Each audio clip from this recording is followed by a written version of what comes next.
Tudo bem, pessoal? Deixa eu ver o ar aqui. Boa tarde a todos. Quase chegando naquela hora interessante do almoço. Me pediram para assumir aqui a mediação, que teve uma baixa de última hora, voa assim mesmo, acontece. E eu vou pedir assim para cada um se apresentar um pouquinho, falar um pouquinho sobre a sua conexão com o tema do evento. E dali a gente toca, depois quando chegar em mim aqui eu faço as honras e a gente começa a bater um papinho sobre esse tema, né? Inclusão social e educação nesse mundo descentralizado. Vai lá, Léo, por favor. Opa, obrigado, Rafa. Bom dia a todos. Boa tarde já, né? Meu nome é Leonardo Lima, eu sou professor do Departamento de Administração da PUC-Rio e trabalho, sobretudo, com pesquisa em blockchain voltada para negócios e finanças. Tá? Boa tarde, eu sou Arapuã Neto, sou reitor da Uniswan, um centro universitário aqui do Rio de Janeiro, hoje com 27 mil alunos, uma instituição privada. E o nosso objetivo aqui, principalmente, é entrar nesse ecossistema para poder ajudar na difusão desse tema que não tem mais volta, né? É isso. Bom dia para todos. Obrigado, Rafael. Os demais. Meu nome é Carlos Frederico. Só por questões históricas, né, ficou Cefred, né, por causa disso. Né, até eu fui candidato a deputado, por causa até de uma coisa interessante, porque eu sou professor da Federal de Ouro Preto, eu sou responsável pelo laboratório de CryptoLab, laboratório de criptografia. Temos a primeira patente mundial de blockchain PLC Blockchain, né, e nós treinamos vários professores das escolas públicas, aqui com o projeto do BEC, da Secretaria de Educação Básica e também que na então Secretaria de Educação à Distância. Então eu fui pró-reitor durante 8 anos, intermediei o Congresso Nacional com a Universidade Federal e também, né, com o poder público local. E é muito interessante isso e, né, a minha formação é na área de criptografia e também tocando um grupo de pesquisa, mas também ligado à questão de criptografia, ligado à indústria 4.0. Bacana? Muito bom, temas aí muito interessantes. Me apresentando, Rafael Nasser, também da PUC do Rio de Janeiro, colega do Leonardo. Do lado dele, muito mais o olhar financeiro, eu sou da área de tecnologia, minha formação toda é na área de computação. E a gente tem olhado aí como é que blockchain pode ajudar as empresas a trabalharem de forma colaborativa, de forma mais eficiente. E, sem dúvida nenhuma, isso está mudando a forma como as empresas trabalham, mas também o mundo aí em diferentes setores. E aí, vamos falar um pouquinho de educação e de inclusão, né, inclusão social. Eu queria começar trazendo a visão aí da Arapuã, como é que você está enxergando o impacto dessa tecnologia nas funções do ensino, né? Como é que vocês estão se apropriando das possibilidades tecnológicas e educacionais? Conta um pouquinho para a gente. Zero. Então tem muita oportunidade aí, olha a oportunidade. Obrigado. Eu achava, na verdade, que esse seria um tema, de alguma forma, ainda tratado como uma inovação ou algo realmente disruptivo, né? Aí eu conversando com o Léo tokeniza desde 2016, né? Eu falo, realmente, a gente está muito atrasado nesse tema, eu acho que como sociedade, de uma maneira geral, e a gente vê muito poucas iniciativas ainda, né? Quando a gente fala de blockchain, né? Então, hoje, o que eu já vi acontecendo com sucesso e que a gente está focado em implementar imediatamente, com a digitalização dos diplomas, dos certificados dos alunos, é uma obrigação que o MEC já vem determinando e agora já está consolidada. Nós já digitalizamos, mas não ainda em blockchain, né? Então, vencer essa etapa, né, agora vencida, e transformar todas as certificações dos nossos alunos na tecnologia blockchain, né? Então, carregando a carreira, carregando a vida dele inteira para dentro dessa estrutura, onde ele chega no emprego, em alguma situação, ele apresenta não mais um currículo, e sim, né, toda a vida acadêmica dele, né? É algo simples nesse mundo aqui, mas quando a gente traz para a realidade dos nossos alunos, é algo realmente que pode impactar bastante, né? E, sem dúvida nenhuma, ainda impactando o mundo corporativo, empresarial, né? Então, a gente acha que isso pode ser algo bastante relevante. Então, a nossa primeira iniciativa vai ser por esse caminho. Uma segunda iniciativa que a gente já vem desenhando, e agora eu estou pedindo ajuda para o Léo também, da gente consolidar uma linha de pesquisa dentro do nosso programa de mestrado e doutorado. Nós temos 2 programas de mestrado e doutorado na Uniswan, um programa acadêmico em ciências da reabilitação, que eu acho que ele tem espaço também obviamente, para blockchain e para as NFTs também, principalmente. Mas no programa profissional em desenvolvimento local, a gente entende que, na verdade, ali o aluno ele tem o objetivo de desenvolver um produto ou um serviço que impacte a sua realidade, né, onde ele vive. Então, sem dúvida nenhuma, esse é um tema que a gente não pode fugir dele, a gente tem que entrar com bastante força. E a dificuldade está exatamente na seleção e no recrutamento de professores que tenham disponibilidade e a competência de gerar o produto ou um serviço através da tecnologia, né? Então, por esse um dos motivos que a Uniswan é cada vez mais próximo desse ecossistema para poder, né, apresentar o que a gente acredita e como a gente impacta a nossa sociedade, a nossa comunidade. A Uniswan tem isso como base, né? Então a gente tem procurado sobre isso. Muito bom. E muito legal, duas coisas que você comentou, a questão da credencial, a gente viu a abertura do nosso palco de hoje com o Carlos Kioto da IBM falando um pouquinho sobre o credenciamento, os microcredenciamentos, então super conectado aí, de fato é uma maneira de ganhar credibilidade e confiança nessas certificações emitidas, que muitas vezes são utilizadas aí de forma não tão devida, geradas sem nem terem sido conquistadas, né? E outro ponto muito legal é o olhar multidisciplinar, né? Trazer essa tecnologia para as outras áreas, isso se empodera, isso geralmente gera propósito. Então, muito bom aí ver essas iniciativas. E aí já jogo logo uma bomba ali para o Léo para buscar conversar com a gente, trazer um pouquinho da luz, como esse novo mundo, né, da tokenização, ele pode gerar inclusão, né? Ele pode permitir acesso a ativos que não seriam possíveis, permitir que mercados hoje que está muito difícil acessar porque demanda um alto investimento, poder tornar isso mais viável. Sei que você está discutindo aí de crédito de carbono, outras áreas aí financeiras. Isso, Rafa. A gente vê a possibilidade de... Bom, pode-se tokenizar qualquer coisa, literalmente. Até esse microfone aqui a gente podia tokenizar e atribuir algum valor a ele, né? E isso é muito poderoso, porque você pode tokenizar uma série de atributos socioambientais, inclusive crédito de carbono, né? Então, eu particularmente acredito muito que vai se mudar o mercado de crédito de carbono para melhor, para muito melhor com a tokenização, por uma série de razões, porque você pode acompanhar o nascimento do crédito de carbono até a aposentadoria, de uma forma muito mais eficiente, mais barata e mais inclusiva. Tá? Hoje é bem caro certificar um crédito de carbono, né? Chega a custar $80 mil, dependendo do processo. Se você certifica em blockchain e acompanha em blockchain, né, fica mais barato, fica mais inclusivo e você pode também aumentar a integridade do crédito com consensos, né? Então, no âmbito da educação, a gente faz muito pesquisa no sentido de trazer a tecnologia para aplicações em negócios, né? Finanças, negócios, mas com um olhar muito voltado para o impacto socioambiental. Muito bom. E Fred, já que você liberou, vou seguir por aí. E me fala como é que é esse ensino de criptografia, né? Você comentou, né? Uma coisa simples, né?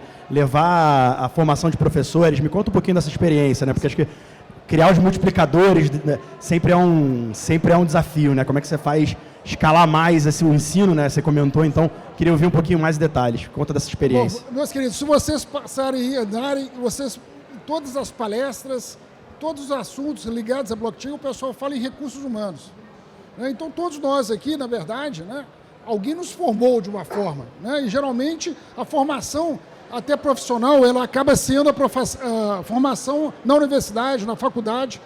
E o que acontece hoje? Né, você tem um ativo, a gente fala em NFT, um ativo também, o que ele é? Ativo é a sua profissão, né? Você está ali. Aí até quando o professor colocou aqui, o reitor, também não diz respeito à questão de você vai tokenizar ou você colocar no blockchain, né, também aquelas informações, virar um cartório, até uma palestra interessante, outro painel interessante, a questão do cartório, e vai registrar isso, como a gente diz, registrar em pedra. Quando a gente fala em formar pessoas, é muito interessante, que eu gostaria de trazer até uma questão para todos aqui. Diz respeito à questão de para que nós vamos numa universidade, né? Para que nós somos formados. Na verdade, qual que é o papel da universidade? Então, nós temos dois, né? A questão da formação dos recursos humanos, quer dizer, vai formar realmente a pessoa, e a outra vai certificar a pessoa. Então, quando a pessoa fala que ela é médica, é porque de alguma forma alguém formou essa pessoa e certificou ela é médica. Então, ali o Estado da universidade privada ou pública, né, dá o direito de formar alguém e carimbar ele. Então, ele agora tem uma profissão que é reconhecida pelo Estado. Né? Então, o que acontece hoje? Qual que é a grande questão? Se você pega os jovens hoje, né, alguns não querem ter mais formação acadêmica regular. Eles querem ter uma formação, né, que dê oportunidade ao emprego. E isso é interessante porque ele passa da formação e ele vem para onde? Para a certificação. Eu sou certificado AWS, sou certificado Google Cloud, eu sou certificado Cisco Academy. E aí vai. E aí o mercado também absorve isso. Obviamente, meus queridos, como também aqui, como o professor disse aqui, e também os programas de mestrado e doutorado, também estão inseridos nele. Então, em outras palavras, existe um outro tipo de formação acadêmica que nem sempre vai para a indústria. Mas eu estou... mas voltando aqui à questão da formação mais regular. Quando você vai à universidade, você vai várias disciplinas são ministradas, você passa nisso. O que é passar nisso? Certifica-se que você tem competência em cima daquela disciplina. Concorda comigo? Então, hoje, por exemplo, você faz universidade X ou faculdade X, quando você vai para Y, você tem que revalidar isso. A primeira pergunta que eu faço é: você teria essa revalidação, ela seria uma coisa razoável? Por que ela é razoável? Porque tem um órgão centralizador. Quem que é o órgão centralizador? O órgão centralizador é a própria instituição que está ali, né, sendo responsável por isso. Quando hoje pensamos no Enem, que os americanos, o SAT, né, nós temos aqui o quê? Uma certificação que ela é comum a toda a nação. Não é isso? Aí o cara, eu fiz o Enem, tantos pontos no Enem, e você não questiona mais se aquela universidade é boa ou ruim. Você tem que saber se aquele aluno conseguiu aquela certificação. O que eu estou falando com isso? Estou dizendo o seguinte: tem um desafio que eu ponho aqui para o reitor. Eu coloquei aqui, que é o quê?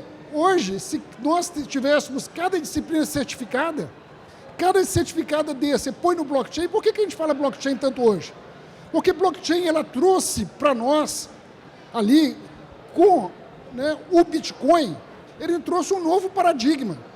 Mas, na verdade, podia ser feito de outra forma. Ela podia ser feita, mas não traria segurança de uma questão distribuída. Para você quebrar um blockchain hoje, tem jeito de quebrar um blockchain? Tem jeito de quebrar o Bitcoin? É lógico que tem. Como? Se você derrubar todo mundo, agora vai derrubar 50% mais um das máquinas de consciência, você não consegue derrubar isso. Então você não consegue hoje, praticamente, é seguro demais da conta, é extremamente seguro. Então o que eu estou dizendo? Eu estou dizendo que você tem ali, dentro da sua questão, meu querido, por que não hoje? Porque um dos temas que tem aqui é a descentralização do ensino. Então, essa descentralização do ensino poderia ser feita como? No poder público municipal, estadual, todos derem disciplinas certificadas de uma forma, né, em contexto nacional, através de uma palavrinha também que tem a ver com o blockchain, que é a descentralização, que é através de consórcio. O consórcio, cada um daria, até o município daria, né, esse conjunto de disciplinas, e você jogaria isso em cima de uma, né, de um grafo. Que grafo que é esse? É o grafo daquela profissão que você vai formar ele. Então, o que aconteceria com isso? Diminuiria a questão da centralização. Não que evitaria, mas diminuiria. E aí, toda essa tecnologia de blockchain, ela poderia ser colocada tanto na prática, na tecnologia, mas também conceitualmente em cima de uma questão como essa. Nós temos um desafio nessa nova geração: formar recursos humanos. Nós sabemos que tem uma janela de oportunidade, mas essa janela vai acabar, pelo menos com o blockchain, como acabaram outras, e abre outras, fecha uma, abre outra, fecha uma e abre outra. E precisamos hoje, né, colocar esse desafio em pauta, de treinar os nossos jovens para ter recursos humanos para competir no mercado global. Porque, na verdade, meus queridos, hoje, quando falamos em ciência de computação, nós não hoje podemos pensar na formação de recurso humano local, porque não é uma verdade. A maioria das pessoas podem trabalhar lá fora com muita facilidade, inclusive remotamente. Então, para não gastar muito meu tempo, respondo essa questão com um desafio. Como podemos fazer descentralizar os cursos superiores, trazendo hoje qualificação ao mercado e muito menos que diplomas, mas trazendo sim diplomas quando certificados. E aí também a questão do blockchain para fazer o quê? Cravar na pedra. Quando fala em blockchain, na verdade, o que é blockchain? É nada mais é do que um banco de dados, né, em cadeia, gravado na pedra. Por que gravado na pedra? Porque você não vai conseguir derrubar um blockchain. Né? Você colocou ali, você não tira. Você simplesmente coloca outra informação até para falar, olha, eu tinha R$1.000, agora eu tenho 500, mas você não tira aquela informação. Então, todas as questões advindas da nossa sociedade, hoje está falando aqui sobre supply chain, advindas desse banco de dados, distribuído, né, que ele pode ser permissionado ou não, privado, público, mas que ele faça o quê? Que ele está hoje permeando, você escrever alguma coisa e ter o retorno disso a tempo e a hora, não precisando de governo, não precisando de um bloco central, de um órgão central, e traz um conjunto de oportunidades. Obrigado. Legal. Confesso que eu acho que demora para quem vive mais um pouco, ver lá na frente, talvez faça falta essa universidade que não foi feita, porque tem outras questões que não é só o diploma, não é só o pode fazer, né? Eu acho que tem toda uma vivência social, uma construção, um amadurecimento, que o momento universitário é importante. E às vezes é difícil explicar para o jovem, tipo, mas por quê? Vive para você saber, né? Então, você tem muito essa tese, né? E aí, para pegar teu gancho, que você falou bastante da solução blockchain, né? E, talvez olhando um pouquinho mais para problemas, quando a gente fala do ensino, né? Como oferecer, como criar modelos para tornar acessível a educação de qualidade para pessoas que talvez não tenham condições de pagar a universidade privada ou que não estejam ali no top melhores para uma determinada possibilidade de um processo seletivo, né? Como construir modelos de financiamento da educação para que a gente possa formar essa quantidade de mão de obra que o mercado hoje precisa, né? Qualificada e que de fato responda não só ao cenário brasileiro, né? Porque a tecnologia ela é global, né? Hoje, se a pessoa está falando inglês, está programando, ela está trabalhando com certeza se bobear para fora, né? Acho que o desafio é como reter no país mais do que tornar global essa indústria. Então, na posição de reitor, assim, como você enxerga formas de tentar tornar o ensino de qualidade mais acessível? Como é que você enxerga essa problemática? Queria que você desenvolvesse mais do que a solução, mas compartilhasse para a gente um pouquinho dessa problemática, né? Eu vejo que o problema não está no ensino superior. Acho que o problema está antes, né? Então, assim, a gente tem um estoque de alunos habilitados para o ensino superior muito limitado, né? Você olha para o Brasil, um país de mais de 200 milhões de pessoas, e hoje nós temos 7,5 milhões de pessoas estudando no ensino superior. Dessas 7,5 milhões, 80% no ensino privado, né? Então, é a prova que o ensino, independente do nível, ele é um ensino centralizado, não um ensino descentralizado, né? Então, eu vejo que durante a pandemia, refletindo sobre todas as dificuldades, né? Os alunos saindo, não podendo ir às escolas de ensino médio, toda a limitação que na universidade menos um pouco, porque com a tecnologia já implantada, você acabou virando para aula ao vivo, para o ensino remoto de uma forma muito mais rápida. Mas eu fiquei imaginando assim, por que o governo federal não colocou o ensino médio na televisão aberta, né? E aí fazer uma prova certificadora para esses alunos não ficarem para trás, né? Então ele assiste a aula lá e faz a prova, se tiver nota boa, passou, está certificado, vai para a faculdade, né? Quer dizer, você resolve um problema não só de quem está parado na escola, mas de quem deixou de ir para a escola, né? Seja o Enem, essa certificadora, ou qualquer outra prova intermediária nesse meio do caminho, né? Então, acho que isso ainda pode ser uma forma de dar acesso, né? Eu acho que o que falta no Brasil é o acesso, né? A oportunidade deles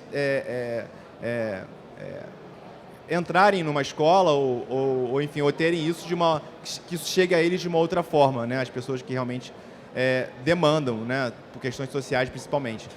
E aí sim a gente pode discutir que o problema pode ser no ensino superior, mas eu acho que está muito longe. Eu imagino que para o Brasil entrar num ramp-up de desenvolvimento mesmo, a gente teria que estar com pelo menos 30% da população estudando no ensino superior.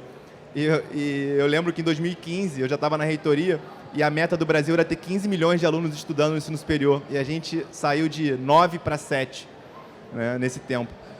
Então é o retrato do Brasil, né? Então eu vejo que o problema está realmente em aumentar o estoque e pegar essa galera mais velha que não teve acesso e que está hoje subempregado, de certa forma, para que eles possam se certificar no ensino médio e ter acesso a uma educação de qualidade, né? E a educação de qualidade, a discussão é gigantesca, né? O que é, o que não é, né? O ensino à distância é bom ou ruim, né? Eu acho que cada cada um pode avaliar, e eu acho que quem deveria avaliar deveria ser a sociedade, não só o Ministério da Educação. Hoje é centralizada a avaliação também no Ministério da Educação. A sociedade pouco influencia nisso. Você pode ter um curso muito mal avaliado e um curso que é demandado por matrículas, por exemplo, né? Então, o que é qualidade? Né? A nota do MEC é empregabilidade, relacionamento, a vida no campus. Eu acho que isso pode, para cada um, pode ser de uma forma entendida a qualidade. Então, eu acho que são várias formas. Agora, um tema que eu gostaria de trazer, que é muito forte, né? A parte financeira é muito forte dentro da tecnologia blockchain. A gente, durante muito tempo, vem tentando desenhar um modelo. A gente mudou a nossa forma de precificação da mensalidade. Hoje a gente tem uma mensalidade fixa. O aluno não tem reajuste do início ao fim do seu curso. E o próximo intake de matrícula tem uma nova mensalidade fixa para o novo aluno, né? Então, a gente vai compilando tabelas e a gente facilita o acesso dele, né? A gente dá previsibilidade para ele. Então, a gente, com uma mensalidade fixa, ele tem a previsibilidade que ele vai se formar, que não vai ter nenhuma surpresa na sua mensalidade, já que a sensibilidade dele está no bolso. E eu, de certa forma, garanto mais que as outras, que esse cara vai se formar. Porque no nosso perfil de aluno, o problema é mensalidade. Então, a gente dá previsibilidade e garante um número maior de alunos se formando. Mas eu vejo que, mesmo com esse modelo de sucesso de precificação que a gente teve, eu vejo que tem espaço para um financiamento mais inteligente, né? E aí, a gamificação através do blockchain, eu acho que pode ser um grande caminho. Na construção de a gente tem a ideia de construir um behavior score, onde não só, acho que onde questões financeiras contam menos para esse score do aluno, e sim questões de voluntariado, a nota dele, a presença dele, se a mãe e o pai trabalham, outras coisas do ecossistema familiar dele ali influenciariam nesse score desse aluno para que ele possa ter mais crédito. Na Uniswan, eu acho que isso pode ser um modelo muito maior do que somente para a Uniswan, né? Então, favorecer realmente quem tem potencial e não quem tem dinheiro para pagar, né? Eu discuto muito com os bancos, quando vêm oferecer financiamento com a gente, que eles querem fazer análise de crédito do aluno. Falei, quem quer crédito não tem como pegar crédito. Quem não quer crédito vai pagar, né? E quando você olha o governo oferecendo financiamento, ele dá dinheiro para qualquer um.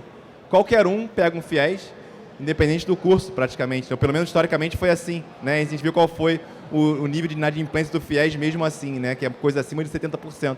Então, as coisas são muito invertidas, né? Então, acaba que a iniciativa privada acaba tomando frente na base de aluno no ensino superior, e eu acho que a gente tem condições de criar meios, através da tecnologia, para dar ainda mais acesso. Como você colocou muito bem, como diria o pessoal de marketing, né? Tem que ampliar a boca do funil, né? Você tem que formar mais a base. E, sem dúvida nenhuma, eu concordo contigo, a gente não achou o equilíbrio, né? Porque trabalhávamos muito no presencial, modelo que funcionava, mas old school, não escalável, caro. A gente foi para o remoto. O remoto tem várias questões. Como é que a gente acha algum modelo ali de equilíbrio, né? Que a gente possa levar a educação básica ali com qualidade para a ponta, né? Só mais um ponto bem rápido. Por favor. E quando a gente fala de escala, né? Você falou de escala, eu me lembrei aqui. Muitas críticas ao EAD ao longo do tempo, ensino à distância. Muitas delas caíram por terra na pandemia. E não tem como o Brasil atingir 20, 30, 40, 50 milhões de pessoas estudando sem o EAD. Não tem como, né? Então, é a forma, e aí, perdoe, mas com qualidade ou sem, de uma pessoa onde dentro do Brasil, de ter acesso ao que ele nunca teria. E aí, acho que bom ou ruim depende também da pessoa, né, da vontade dela, de ter acesso através do ensino à distância. Então, a gente precisa trabalhar forte para que sejam conteúdos mais relevantes. E a equação não é simples, porque não é só EAD, né? Quanto é síncrono, quanto é assíncrono, quanto é prático, quanto é teórico, como é que eu mantenho o engajamento, como é que eu acompanho, qualifico. Então, muita coisa para se construir. Mas você pegou o viés financeiro, eu queria voltar um pouquinho para o Léo. Quanto essa tecnologia pode tornar mais acessível, né? A gente viu, talvez, os exemplos mais simples, alguém que está trabalhando nos Estados Unidos, mandando dinheiro para a família para Angola, então romper fronteiras. A gente vê ativos como um hotel inteiro sendo agora um microinvestidor. O que você acha que vai mudar nesses modelos de financiamento frente a esse mundo aí cada vez mais descentralizado, tanto no viés social quanto educacional? Rafa, a tecnologia blockchain, e sobretudo com o advento da possibilidade de você programar as blockchains, que veio com Ethereum, e hoje existem diversas blockchains programáveis, né? ela trouxe a possibilidade de você descentralizar mais as organizações, né? E aí a gente está falando de uma siglazinha chamada DAO, Organização Autônoma Descentralizada, e que permite que você tenha governanças descentralizadas e possibilita, assim, com que pessoas trabalhem nas DAOs do mundo inteiro, né? Tendo acesso ao trabalho. Inclusive, a gente não fala mais em empregabilidade, a gente fala em trabalhabilidade, né? Sua capacidade de ter trabalho, de ter renda, tá? Então, a descentralização, sem dúvida, aumenta a trabalhabilidade do mundo, né? E aí nós, enquanto educadores na universidade, isso é um papel muito importante da universidade. Você pode massificar, e eu concordo muito que o caminho da educação, da gente mudar o país, é massificando, mas existe um ponto ali que é o ponto da curadoria, da mentoria, da orientação, né? Perceber com um pouco de antecedência para onde o mundo está indo e orientar o aluno, né? Então, esse é o nosso papel enquanto educador e um papel muito grande da universidade. Então, no sentido da trabalhabilidade e das DAOs, né, que a gente orienta muito os nossos alunos. Olha, se você tem alguma vocação para programar, gosta, aprenda a programar blockchain, né? Existem esses cursos aqui que a gente viabiliza. Então, e você pode orientar também de uma forma massiva, né? Mentorar. Então, esse é um papel muito grande da universidade no sentido de aumentar a trabalhabilidade, e agora com a descentralização essa trabalhabilidade gera muita oportunidade, né? É isso que a gente passa para os alunos. E ao mundo, essa mudança de paradigma é uma coisa difícil para o ser humano absorver, né? Porque você fala, não, ótimo, agora é descentralizado, todo mundo participa, legal, mas quando tem um problema, então eu sou corresponsável pelo problema, não tenho quem buscar, né? Eu nunca me esqueço uma palestra que a gente teve lá na PUC, você estava presente, o representante da Arcade City, né, que é o Uber sem Uber, né? A ideia de botar o código para intermediar motoristas e passageiros. Ele contando a experiência da entrada no Brasil, que ele teve um motorista que virou para ele e falou, mas vocês têm que fazer isso, fazer aquilo. O cara fez um discurso de 10 minutos aqui de tudo que eles deveriam fazer, e ele no final ele falou, mas vocês somos nós, né? Então vamos fazer juntos, porque é um novo modelo. Se a gente vai usar a tecnologia para empoderar as pessoas, como é que isso vai funcionar agora? Você passa a ser corresponsável pela solução do problema, né? Como é que a gente trabalha juntos e como é que a gente entende os limites ali, usando só a tecnologia como meio de tornar isso escalável, viável, mas com uma nova maneira de funcionar de sociedade bem desafiadora. Chegando aí na reta final, para dar um tempinho aí para cada um de vocês, eu queria provocar uma última pergunta para a gente desenvolver com calma. Por favor, o papo é nosso. O papo é nosso, tão bacana. Então a primeira coisa que eu queria colocar, até os ilustres colegas aqui, é porque, na verdade, quando a gente fala em ensino à distância, ensino remoto, a gente acaba pensando em caixinhas. As coisas são um pouquinho maiores do que isso, né? Porque ou vai ser síncrono, vai ser assíncrono. Então, esses modelos, na verdade, eles até com relação à formação, se é humana, se é exata, eles alteram muito. Então, eu acho que a gente corre muito esse risco, né? Igual é de esquerda e direita, não sei o quê. Então, a gente fica nessa polarização até na nossa mente. Essa mente vem também nos colocar. Então, assim, o ensino é muito mais que isso, a transmissão de conhecimento.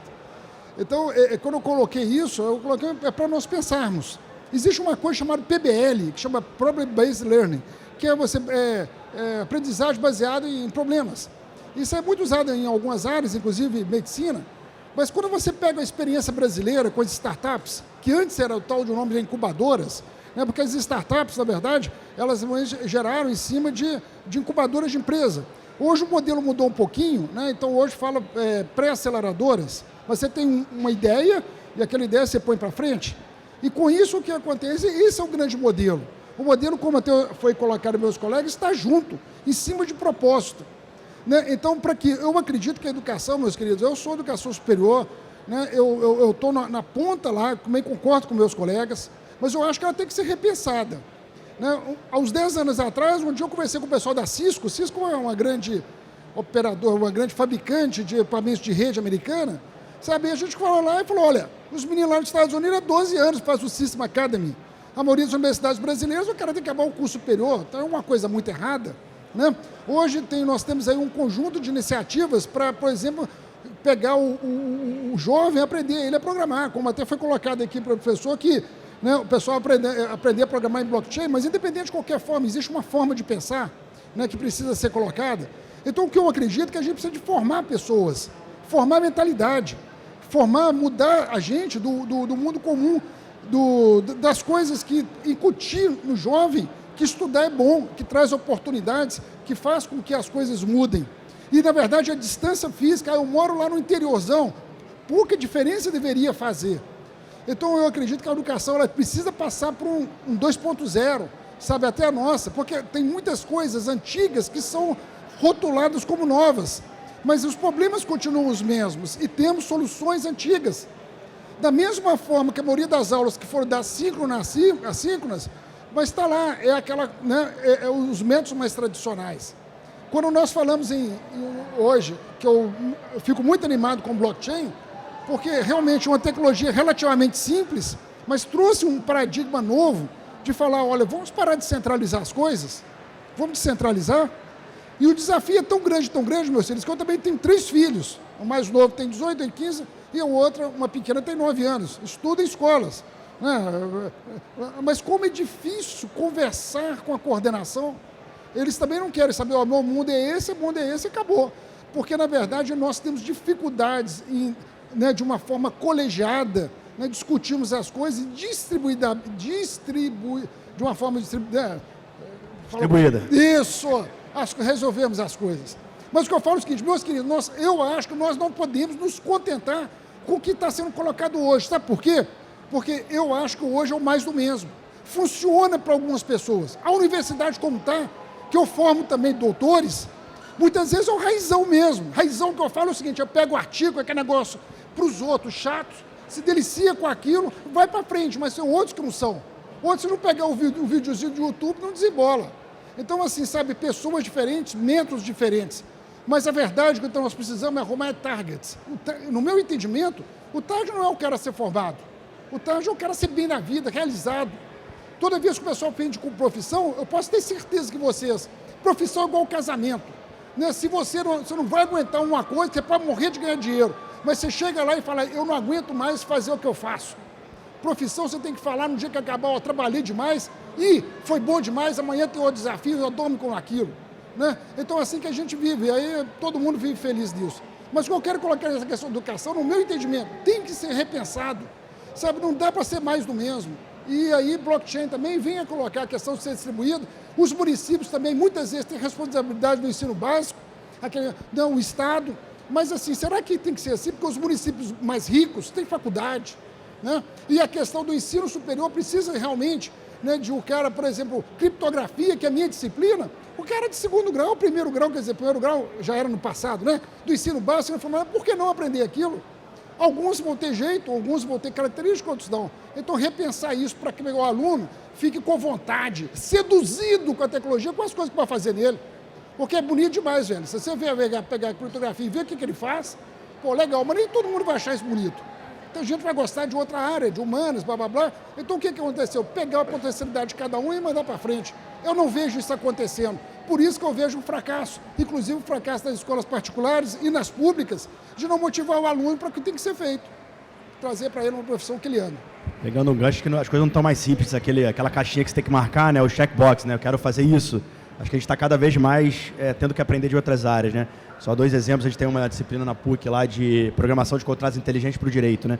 Então, quanto entender um pouco como funciona a tecnologia, não ajuda esse advogado a repensar. Tem uns que adoram, botam a mão, vão lá programar, outros falam que legal, que eu entendi, é muito bom, não vou programar uma linha na prática, mas eu já estou enxergando o mundo de uma forma diferente, né? Então, sair daquele trivial é importante. Então, experimentar, talvez botar a mão numa disciplina de criptografia, pode abrir a mente aí para outras provocações. Mas, endereçando uma pergunta final aí para todos, para cada um responder com a sua perspectiva, olhando aí para o futuro, né, essa provocação do mundo mais centralizado, o que vai ser da educação, o que vai ser dessa sociedade, olhando ali, não vou muito longe não, vamos botar ali 2028, o que vocês acham que vai ser desse mundo, o que você espera? Fala, Léo, começa por você. Bom, existe claramente uma tendência em relação à descentralização de organizações e de negócios, isso é fato. Tá? Em que grau exatamente? Aí depende muito do nicho, do setor, mas a tendência de descentralização acontece e o veículo são as ledgers, são as blockchains. Tá? A gente vê, inclusive, uma agenda que está avançando bem no Brasil, que é o real digital, né? A CBDC do real, que vai ser um dinheiro programável, tá certo? E isso, per si, já vai viabilizar muito negócio descentralizado, tá? Né? Quando a gente vê os bancos centrais atuando nessa direção, tá certo? Então, o fato a gente vai ter organizações mais descentralizadas. Isso é uma tendência. E aí vem a pergunta, né? Como preparar os jovens, os profissionais, os alunos, né? Como levar educação a esse mundo para que as pessoas tenham oportunidades de se alavancarem num mundo mais descentralizado que certamente virá. Tá? Então, acho que é isso. Legal, Arapó. Eu, às vezes, fico me perguntando se o que a gente está discutindo hoje não é o que a gente fazia antes, uma evolução do que a gente fazia antes com um nome diferente. Porque antes a gente ficava tentando decidir o curso que a gente ia lançar, por exemplo, no nosso caso, ou fazer uma pesquisa de mercado para saber qual curso que tem fit com aquela região. Eu posso fazer uma DAO hoje e pedir para as pessoas me falarem qual curso que eu tenho que lançar, né? É uma pesquisa diferente, não sei, posso estar boa provocação, definindo de uma forma diferente o que seria. E ontem eu escutei um podcast do André Ioric sobre metaverso, sobre blockchain, metaverso e tal, e ele me convenceu que todos nós aqui, ou quase todos nós, usamos blockchain no nosso dia a dia. Quem é que não usa o Google Docs, por exemplo, né? E aí, quando você vai lá no Google Docs olhar o que já... todo mundo usando o Google Docs compartilhado, quando você vai lá ver quem fez a alteração no Google Docs, aquilo ali é algo que não se altera, né? Então, é uma blockchain, de certa forma, né? Conceitualmente. Não vou nem perguntar para ele se confiar no Google, eu concordo. Não. Mas em termos conceituais, né, de um documento compartilhado e como é que ele opera ali, né? Então, olhando para o futuro, assim, dessa tecnologia dentro do ensino superior, o que eu imagino que eu posso contribuir é dando acesso, né? Participando de projetos sociais. A gente tem uma iniciativa muito interessante com o Bob Burnquist, que ele é um cara desse mundo, né? Muito forte, o NFT já é algo muito real para ele. E a gente tem atuado com a Uniswan dentro do instituto dele, não só no Rio, em outros estados também, para difundir a programação antes, né, em outras linguagens, high code, low code, e agora também no blockchain, né? Então, eu acho que esse é um caminho. Como eu falei, a linha de mestrado em um outro caminho. E, não querendo fazer uma propaganda, mas a gente está lançando uma pós-graduação, que está com um banner ali também, junto com o Blockchain Rio. É um programa curado pela equipe do Blockchain Rio, né? Então, tem uma diversidade de professores aí super antenados e modernos e antenados com o tema. Então, para não deixar sem fazer um merchan de sair daqui, né? Faz parte. Mas eu acho que assim, é um programa que o objetivo dele maior é de fato a difusão, né? A gente poder falar um pouco mais alto sobre isso, dar mais acesso, chamar a atenção para o tema. E é isso, assim, hoje ele faz parte, a gente acho que só para responder um pouco a tua provocação, eu gosto muito dessa questão da necessidade que a universidade tem de se reinventar, e de fato tem, e de fato já está fazendo. A Uniswan tem um currículo hoje bastante diferente do currículo disciplinar, caixinha disciplinar, mas quero dizer que programação, enfim, tudo relacionado a isso passa a ser de fato baseline para qualquer área, né? Então, uma pedagogia vai começar a ter, como já tem na Uniswan raciocínio lógico há 10 anos como disciplina obrigatória em qualquer curso, a programação low code principalmente em outros níveis, em outros programas vão entrar como conteúdo interdisciplinar, né? Já que a gente não opera mais por disciplina, então conteúdos obrigatórios dentro dos módulos de competência que a gente oferta hoje. Então, eu não consigo prever 2023, não vou nem tentar falar de 2028 Mas aqui. é mais difícil 23, hein? Mas você, Fred, fala aí, o que você espera para esse futuro? Meu querido, eu espero que cada um de vocês, né, seja um multiplicador de uma ideia. Porque muitas vezes nós aí observamos que o ensino, falar ensino, gastar dinheiro com ensino. Na verdade, o ensino, ele é a nossa base para a nossa indústria. Né? Hoje é a nossa base para os nossos filhos, para a nossa parentela, ter uma posição de relevância no mundo. Então, e essa relevância no mundo significa o quê? Você fazer diferença nele, ter uma profissão. E hoje, com o advento, né, realmente, da computação, em qualquer lugar, eu não falei nas nuvens no sentido conceitual, mas você pode ter coisa igual, você, sabe, faz a diferença. Então, às vezes eu fico vendo, se coloca dinheiro aquilo, e a educação para onde vai? Agora, a educação realmente, né, de uma forma estruturada para que a gente tenha bons frutos. Hoje, nós estamos vivendo em dois paradigmas que estão fortes. O paradigma que é inteligência artificial. O segundo paradigma que eu falo é as questões criptográficas baseadas em blockchain. Então, hoje, por exemplo, quem é da computação, tem um negócio de banco de dados, que muitas pessoas aqui estudaram os detalhes dos bancos de dados. Hoje, tem um negócio chamado API, e muitas vezes você usa um tal de SQL, você faz lá aquela linguagem e resolve a parada. Hoje o Google, por exemplo, incentiva as pessoas a usarem e a treinarem máquinas convolucionais e simplesmente você não precisa saber quase nada de inteligência artificial. Blockchain também é isso, não está tendo, porque você tem dois modelos, você tem o Ethereum e tem também o Bitcoin, né, o padrão, você tem o Ethereum, você tem o Fabric, você tem um projeto, se alguém gosta, tá, hyperledger.com, que é da Linux Foundation, você tem vários ali, usados inclusive na indústria, a gente usa um na indústria, está revolucionando a indústria 4.0 com blockchain. Mas o que eu estou dizendo é o seguinte, meus queridos, e isso vai gerar o quê? Emprego, renda, produtos novos, inovadores, para que a gente exporte isso. No dia que você aparecer um PLC lá, blockchain, você falou, isso foi feito para o brasileiro. Sabe, isso foi feito fruto, sabe, das universidades brasileiras, das faculdades, a minha família, que nós somos brasileiros. Então, o que eu estou dizendo com isso é o seguinte, hoje tem grandes oportunidades, né? Oportunidade de você chegar a fundo, como diz a nível de mestrado, doutorado, tanto da tecnologia quanto da aplicação dela, mas também tem grandes oportunidades também, mesmo você não saber tanto, de ser um desenvolvedor, fazer coisas maravilhosas que impactem aí a nossa visão. Uber, por exemplo, foi um caso desse. A gente fala de uberização, não uberização, é simplesmente o uso inteligente da tecnologia, como os outros também têm. Então, eu espero, meus queridos, que a gente consiga, realmente, até dia 2028 antes, a gente sair da mesmice. A gente olhar e falar, nosso país é bom e temos muitos bons brasileiros. Se qualificados, se capacitados, funciona. E para que serve o Estado? O Estado muitas vezes serve para aquele que não pode, que não tem condição, de prover condição para isso. Seja um empreendedor através das startups, dos programas, ou não. A gente é dependente do Estado, muitas vezes. A gente tem essa concepção, um mindset. Pega americano, o americano fica bravo com você, que às vezes você fala que você precisa de Estado para alguma coisa. Mas hoje temos esse mindset, então nem que seja isso, o Estado para fomentar as nossas empresas, né, que estão nas nossas startups, nosso fruto da tecnologia, como? Também junto com as universidades, com as faculdades, com todo mundo, trazendo um ambiente aonde seja um ambiente inovador. Quando você vai lá no Vale do Silício, sabe o que você vê lá?